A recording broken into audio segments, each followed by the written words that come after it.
Assalomu alaykum. Fenoblog O'zbekiston kanali obunachilari.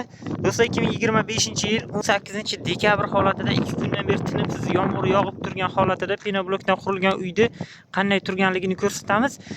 Keyin 5 dona temperatura o'lchaydigan olib kelganman, termometr olib kelganman. Ko'chani temperaturasi, ayvonning temperaturasi, uyda ichki xonalar temperaturasini bitta-bitta ko'rsatib chiqaman. Ko'pchilik talabiga binoan termometr qo'yib ko'rsating degani uchun ko'pchilik talabiga binoan hech kim ko'rsatmagan mana ma'lumotlarni ko'rsatib o'taman. Fenoblogdan uy qurib bo'lmaydi deyotganlar bizda mutaxassislar juda ko'p.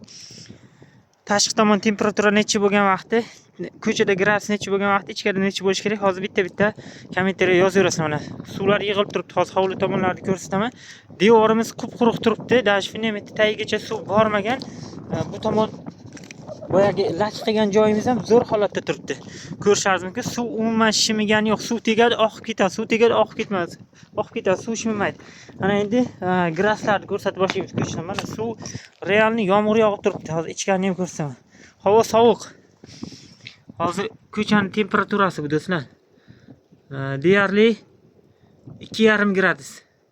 O'zi aslida -4 ko'rsatyapti yomg'ir yog'ib turganligi uchun. +2,5 gradus ko'cha. Ana endi mutaxassislar yozamiz. Bizda mutaxassis juda ko'p, bilaman. Ko'cha 2,5 gradus, 2 gradus bo'lgan vaqtda uyda ichining temperaturasi necha bo'lishi kerak?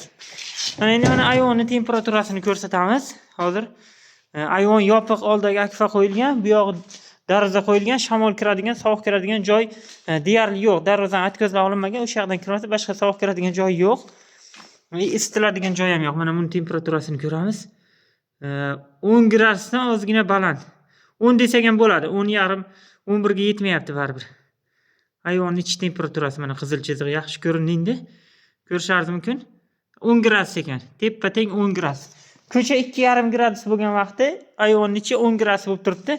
Ana endi ko'cha 2,5 vaqtda uyda ichlari necha bo'ladi? Hozir ularni ham ko'rsatamiz. Odam yashash uchun necha bo'lishi kerak temperatura uyda ichi? Yozib ketaveramiz kommentariyaga. Mana hovlini polni suv bosgan. Ko'rishingiz mumkin. Polni o'sha 2 kundan beri tinimsiz mayda-mayda ham yog'yapti, jala ham quyib yotibdi.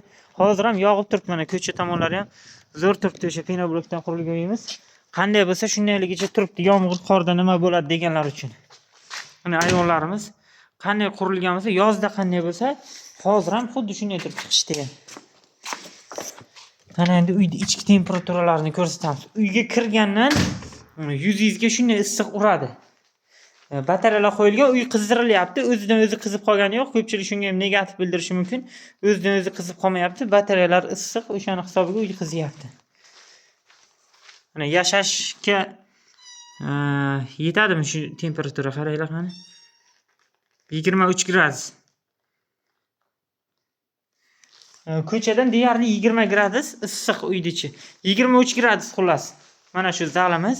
Pol 23 gradus. Mana batareyadan uzoq joyga qo'ygan. Batareya bu yoqda bo'lsa, termometr bu tomonda. Ana endi mana bu xona, mehmonxonani ko'ramiz. Bu xona necha gradus? Bu xonaga ham e'tibor beramiz. Batareya bu boshda bo'lsa, batareya yaqin joyga qo'yganim yo'q. Mana bu boshiga qo'yganman. O'sha shunga ham negativ bildiradi-da, batareyani mana batareya oldiga qo'yib turib, sen issiqni ko'rsatyapsan ham deydi ko'pchilik. Bu xonamiz deyarli 25 gradus, 24,5 gradus. Bu zaldan ham issiq, bu xona yopiq turadi ko'proq. Fenoblogdan qurilgan, ko'rishingiz mumkin. Fenoblogdan uy qurib bo'lmaydi deganlar uchun tashab qo'yaveramiz videoni. Ichkarigi xonalarda bitta-bitta temperaturasini ko'rsatamiz. Hozir oshxonaning ham temperaturasini ko'ramiz. Qani necha gradus ekan oshxona ham. Xullas juda zo'r turibdi, mana uylarning ichi issiq. Rasxotini ham aytib o'tay. Ko'pchilik shuni ham so'raydi baribir. Gaz rasxoti o'rtacha bir kunda 13 ming so'mdan 15 ming so'mgacha bo'lyapti.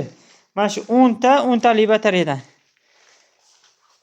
Mana shu 10 talik batareya bitta deb hisoblaydigan bo'lsak, mana shu videoda ko'rinib turgan joy bitta bo'lsa, ana shu batareyadan 10 ta qo'yilgan. Bu yerga o'sha 10 talikdan 3 ta qo'yilgan, 30 ta batareya qo'yilgan. O'shaning hisobiga uylarimiz issiq.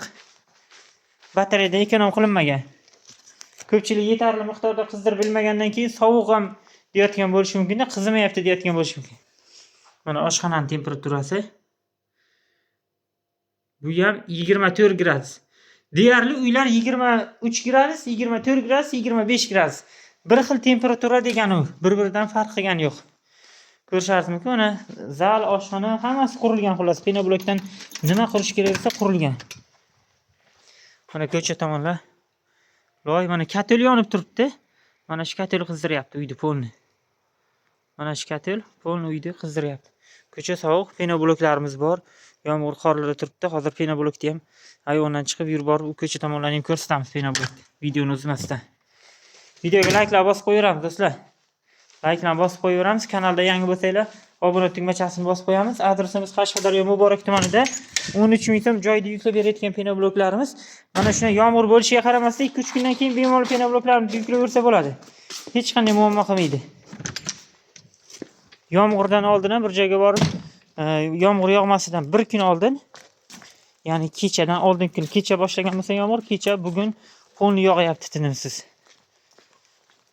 Tom shuvoq ham qilib keldik penadan. O'sha penoblok mahsulotdan tom shuvoq.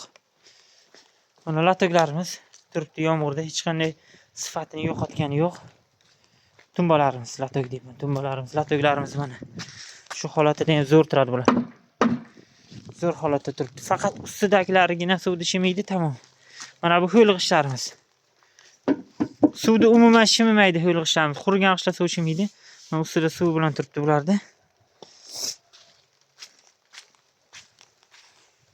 Mana oyoq taylari polni suv bo'lib ketgan. Bu qishdan taydan polni suv yuriydi. Gipsimizga suv tegmasa hisob. Bu tomonlar mana uje ko'lmak yig'ilib boshlagan penobloklarni tayida. Penobloklar suv ichida turibdi. O'tgan yil ham bu videolarni, bunaqa videolarni ko'p chiqarganman. Suv ichida turgan penobloklar, mana ular polni suv. Ko'rishingiz mumkin. Mana bu 25-yil 18-dekabr holatidagi. Hali suv yig'ilmagan, o'tgan yil bundan ham ko'p suv bor edi tayida. Hali yana bu turish yog'aversa 2-3 kun yomg'ir ko'rsatmay yig'ilib ketadi suv.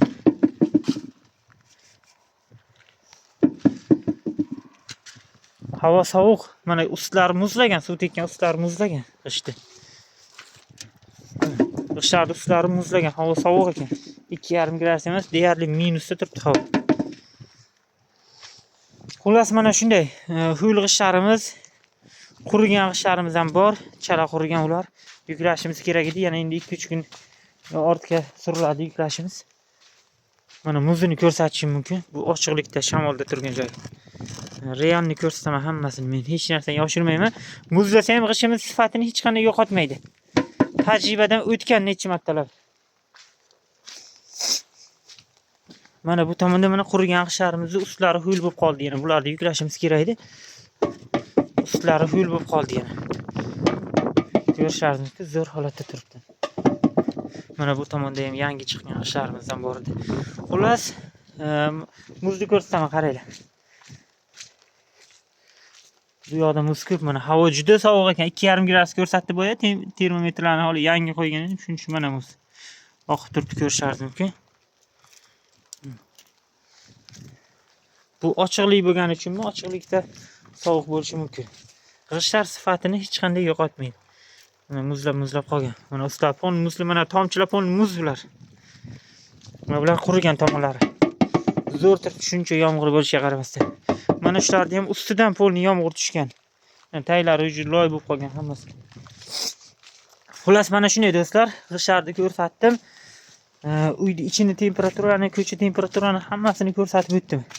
Videomiz yoqgan bo'lsa layklarni bosamiz. Kommentariyada mutaxassislar ko'p bilaman, o'z fikrlaringizni yozib qoldiraverasizlar. O'sha gradus bo'yicha. Ko'cha nechi bo'lgan vaqtda, ichkari nechi gradus bo'lishi kerak, yashashga yaroqli bo'lish uchun. O'shalarni yozaverasizlar.